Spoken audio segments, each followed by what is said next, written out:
దీన్ని అడ్వాంటేజ్ తీసుకుని బీజేపీ వాళ్ళు కూల్చే అవకాశం ఉందా రేవంత్ రెడ్డి ప్రభుత్వాన్ని? రాజకీయంగా చెప్పలేము, కూల్చకపోవచ్చు కానీ వాళ్ళు కాంగ్రెస్ సహజమైన శైలి ఉంటుంది కదా, ఎప్పటికప్పుడు మార్చాలి ఆ ప్రయత్నాలు ఏమన్నా కొద్దిగా ఇప్పటికే జరగకపోవచ్చు కానీ ఆఫ్టర్ ఆల్ పదవి కదండి ఎవరికాళ్ళకే, నాకు ముఖ్యమంత్రి పదవి అనే కోరిక ఎవరికి ఉండటంలో తప్పేమీ లేదు కదా, అట్లా ప్రయత్నాలు జరగవచ్చు. ప్రభుత్వాన్ని కూల్చివేసే అంత ఇది ఉండకపోవచ్చు, ఎందుకంటే అక్కడ కేంద్రంలో ఉన్న ప్రభుత్వం కూడా అంత గొప్పగా లేదు కదా, స్వతంత్రించి చేసే పరిస్థితి ఉండదు కదా, కాబట్టి ఇప్పుడు ఇమీడియట్గా ఆ పరిస్థితి ఉండకపోవచ్చు. అంటే ఓవైసీ జోలికి వెళ్ళాడు కాబట్టి ఎఫెక్ట్ ఉండొచ్చు అనేది. ఓవైసీ జోలికి వెళ్ళి ఓవైసీ చెరువు ఆక్రమించుకుని కట్టుకుంటే అతను కూడా దీంట్లో ఒక భాగమే, కానీ పర్టికులర్గా ఓవైసీ మీదకి కక్ష కట్టి వెళ్ళలేదు కదా. వరహంగా చూస్తే మరి మేము మొన్న రేవంత్ రెడ్డి గారు విదేశాలు వెళ్ళినప్పుడు అక్బరుద్దీన్ కూడా ఎమ్మడబెట్టి తీసుకెళ్ళారు కదా, అన్నిటికీ తీసుకెళ్తున్నారు కదా.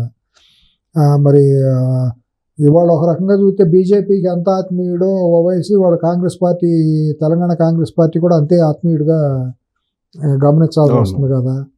కానీ అక్కడ చెరువు ఆక్రమించేసి అంత పెద్ద పెద్ద బిల్డింగులు కట్టడం తప్పే కదా. మతాన్ని అడ్డం పెట్టుకుని రాజకీయ పార్టీని అడ్డం పెట్టుకుని ఆ పనులన్నీ చేసిందో తప్పే కదా. రేపొద్దు మరి రేవంత్ రెడ్డి గారు కూడా సంఘంలో ప్రశ్నించబడతాడు కదా, నువ్వు నాగార్జునతో కూలగొట్టావు, ఇంకోళ్ళతో కూలగొట్టావు, మరి వాళ్ళది ఎందుకు కూలగొట్టవు అన్నప్పుడు మరి తప్పుని చెందే పరిస్థితి వస్తుంది కదా. నిష్పక్షపాతంగా వెళ్ళినప్పుడు అందరూ కొట్టేయాలి. ఇప్పుడు ఎంత పర్సెంటేజ్ ఉందంటారు ముందుకు పోవడానికి హైడ్రా? 50-50 ఛాన్స్ కనపడుతుంది అంతేనంటారా? అంతే. ఎందుకంటే ముందున్నంత దోకుడు ఇప్పుడు కనిపించట్లేదు. ఏదో తూతు మంత్రంగా నలుగురి కొట్టేసి తర్వాత ఆగిపోతే ఏదో ఏనుగు సామెతలాగా అయిపోతుంది. ఇది నిరంతర ప్రక్రియగా ఎక్కడికక్కడ బఫర్ జోన్లు ఎక్కడ ఉన్నాయి, ఫుల్ వాటర్ ట్యాంకులు ఎక్కడ ఉన్నాయి, నిరంతర ప్రక్రియగా కనుక చేసుకుంటే వెళ్తే బాగుంటుంది. ఇదంతా కిక్ బ్యాక్స్ కోసం 4 రాష్ట్రాల ఎలక్షన్స్కి అనేది కదా. ఎవరు ఇస్తారు కిక్ బ్యాక్లు? ఇప్పుడు పేదాడి గుడిసెలు కొడతాళ్ళు ఎందుకు ఇస్తారండి? పేదోళ్ళు కదా, ఫామ్ హౌస్లు ఇప్పుడు తర్వాత ఇప్పుడు ఇల్లు ఉన్నాయండి, విద్యా సంస్థలు ఇల్లు ఉన్నాయి. నేను మాట వరుస చెబుతాను. ఇప్పుడు రేవంత్ రెడ్డి గారి బ్రదర్ ఉండే కావూరి హిల్స్ దుర్గం చెరువు దగ్గర ఇల్లు ఉన్నాయి. అందరి దగ్గర కలెక్ట్ చేస్తారా? ఎవరన్నా రూపాయి అయితే 100 రూపాయలు కలెక్ట్ చేయరా? ఎవరైనా ఉన్నాం సహజంగా. నేను 10 రూపాయలు ఇచ్చి 1000 రూపాయలు ఇచ్చానండి సిఎస్ రావు గారికి అని చెబుతాను. ఎందుకు ఊరుకుంటాను నేను? ఇట్లా ఎంతమంది దగ్గర డబ్బులు కలెక్ట్ చేయగలడు ఈయన? నిజంగా మాట పార్టీ ఫండ్ అంటే ఇది కాదు కదా, అది తప్పు మాట. పార్టీ ఫండ్ కోసం ఈ చర్యలు తీయాల్సిన అవసరం లేదు. ఆయన చేయాలంటే పార్టీ ఫండ్ రావాలంటే కొన్ని 100 కోట్లు ఎట్టయినా అవుతుంది. హైదరాబాద్ లాంటి మహానగరంలో ఇంతమంది ఇండస్ట్రియలిస్టులు, ఇంతమంది వెల్త్ జనరేషన్ ఉన్నప్పుడు అది ఆయన అంత కఠినమైన చర్య, అటువంటి సున్నితమైన చర్యలకు ఎందుకు పాల్గొంటాడు? ఇవాళ బఫర్ స్టోరేజ్లో కట్టిన ఇళ్ళన్నీ కూడా మధ్యతరగతి వాళ్ళు ఇళ్ళే కదా, సంపన్నులు ఎందుకుంటారు? ఫామ్ హౌస్లు కొట్టేస్తే ఏమవుతుందో, ఫామ్ హౌస్ కొడితే 1000 కోట్లు ఉన్నాడు, ఫామ్ హౌస్ కొట్టేస్తే ఏమన్నా నష్టం వస్తుందా? పోతే 50 కోట్లు 25 కోట్లు ఇల్లే కదా పోయిందని అనుకుంటారు. ఆస్తి అక్కడికి పోదు. ఇంకొక కూడా ఏంటంటే గ్రేటర్ హైదరాబాద్లో కాంగ్రెస్ పార్టీని ఆదరించలేదు, అందుకే కొట్టేస్తున్నారు ఇవన్నీ. ఈ ఒట్టి మాటలండి ఇవన్నీ. కొడితే ఇంకా దూరం అవుతారు. అసలు అట్ట కాదు. ఇప్పుడు నేను తప్పు చేసి నన్ను ఎవడో మాట్లాడటానికి వీలు లేదని అంటే అట్ట కుదురుతుంది. చేయాల్సిన ద్రోహాలని దుర్మార్గాలని చేసి ఇక్కడ నగరం నుండే చదువుకున్నాళ్లే కదండి. చదువుకున్నాడే బఫర్ జోన్లోనూ ఫుల్ ట్యాంక్లో ఇల్లు కట్టయితే అపార్ట్మెంట్ బ్యాంకులు లోన్లు ఎట్ట ఎత్తాయండి? గుడ్డిగా బ్యాంకులు ఇవ్వటం తప్పేగా. బ్యాంకులు లోన్లు ఇచ్చినాయి, బ్యాంకు లోన్లు ఇచ్చారు కాబట్టి నేను కొనుక్కున్నాను, నాదేం తప్పు అని కొనుక్కున్న ఎండ్ యూజర్ అంటాడు. కానీ అక్కడేం చెరువులు ఆక్రమించేసుకుంటారు. ఆ చెరువులు ఆక్రమించారు, నాలాలు ఆక్రమించారు. వర్షం వస్తేనో బయటకు రోడ్డు మీదకి వచ్చే పరిస్థితి కనపట్టల్లా. పక్కేమో రోజు దోమలు అనేది విపరీతంగా పెరిగిపోయినాయి.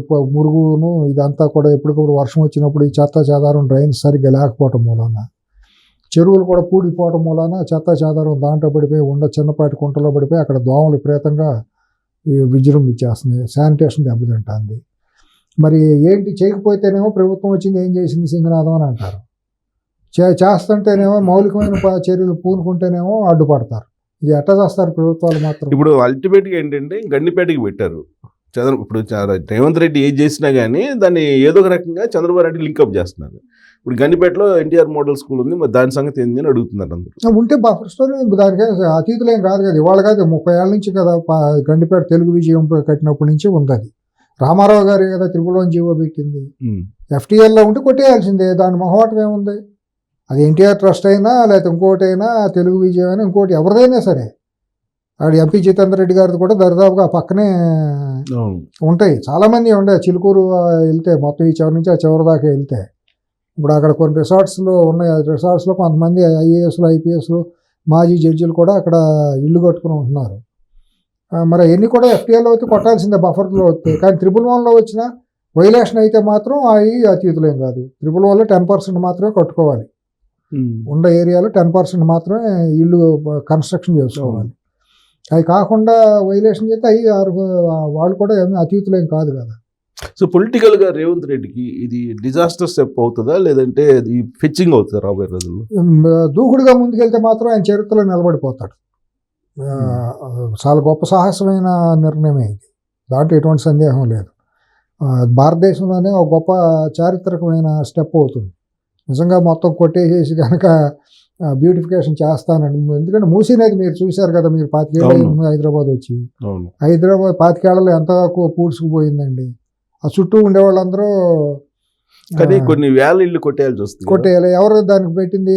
చోటా మోటా కార్పొరేటర్ స్థాయిలో వాళ్ళు, ఈ నాయకులందరూ మీరు వేసుకోండి, మాకు 25 ఏళ్ళు 50 ఏళ్ళు ఉండని చెప్పి చేసినాం. వాళ్ళందరూ ఏదో ఇల్లు వేసుకుంటే వస్తుంది కదా అని చెప్పి వాళ్ళు స్వార్థానికి పేదాడందరూ వెళ్ళిపోయి ఆక్రమించేసుకుంటాం. ఆడేదో ఓటు బ్యాంక్ తయారవటం, చివరి ఆఖరికి ఏదన్నా వస్తే మొత్తం అంతా వరద అంతా నగరం మునిగిపోవటం. ఇది దీనికి అందరం బాధ్యులమే. దీంట్లో ఒక ముఖ్యమంత్రిని, ఎవరైనా ముఖ్యమంత్రి అని కాదు, ఈ రాజకీయ పార్టీలు అన్నీ భాగస్వామి. ఈ దుర్మార్గంలో దురఘాతంలో ఈ డిజాస్టర్లో ప్రతి రాజకీయ పార్టీ కూడా భాగస్వామి. అందుకే మాకు తేలిగుట్టిన లేదంటారు కాముగా ఉన్నారు, కానీ తెర వెనుక చేసే కుట్రలు వాళ్ళు చేస్తున్నారు. కమ్యూనిస్ట్ పార్టీలు కూడా భాగస్వామి దీంట్లో. అన్ని పార్టీలు, రాజకీయ పార్టీలు అనేవి ఇంకా దీంట్లో ఆ పార్టీ ఈ పార్టీ అంటానికి వీల్లేదండి. ప్రతి పార్టీ కూడా భాగస్వామి. హైదరాబాద్ విధ్వంసంలో ప్రతి రాజకీయ పార్టీ తలాపాపం తలాపిడిగుడు. సో ఇప్పుడు రేపు గ్రేటర్ హైదరాబాద్ ఎన్నికల్లో దీని ఎఫెక్ట్ ఉంటుంది అని ఏమది. ఇప్పుడు గ్రేటర్ హైదరాబాద్ ఏదో 4 పార్టీలుగా చేస్తారని, గ్రేటర్ ఓఆర్ఆర్ లోపల ఉన్న మొత్తం అన్ని గ్రామాలని మున్సిపాలిటీలను కలిపేసి ఓ మహానగరంగా చేసి 4 జోన్లుగా చేస్తారని, 4 జోన్లుగా 4 మేయర్లను పెడతారని, 4 పోలీస్ కమిషనరేట్లు పెడతారని ఏదో అనుకుంటున్నారు. మరి ఇంకా అటువంటిది ఏదో, కానీ అటువంటి చర్య ఏదో పూనుకుంటున్నారు.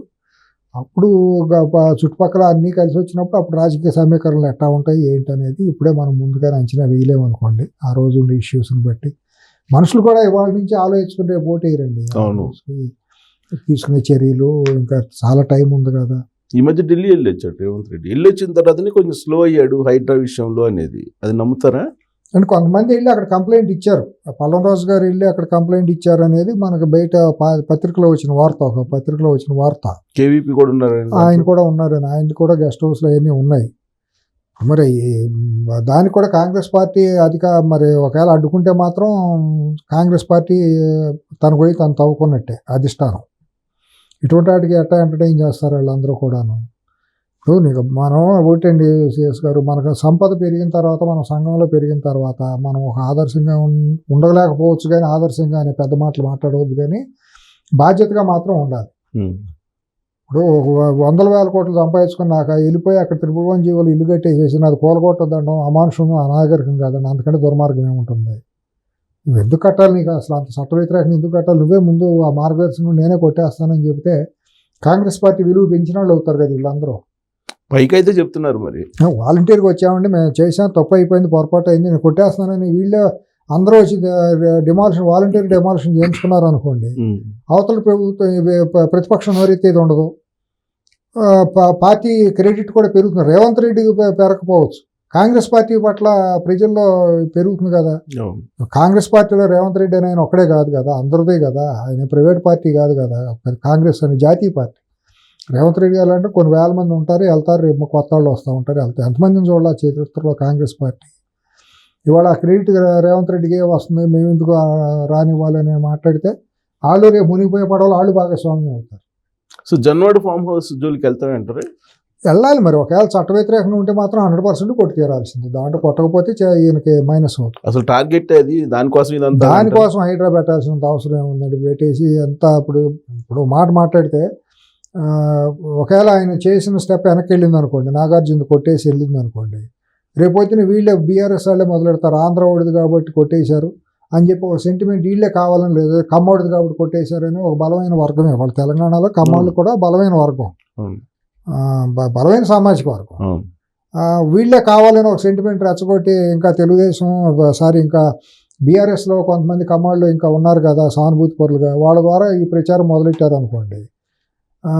వీళ్ళు సమాజంలో భాగమే కదా, కమ్మాళ్ళు కానివ్వండి ఆంధ్ర వాళ్ళు కానివ్వండి, నిజమే కదా అనే భావం వచ్చింది అనుకోండి, అనవసరంగా రప్పించినట్టు అవుతుంది.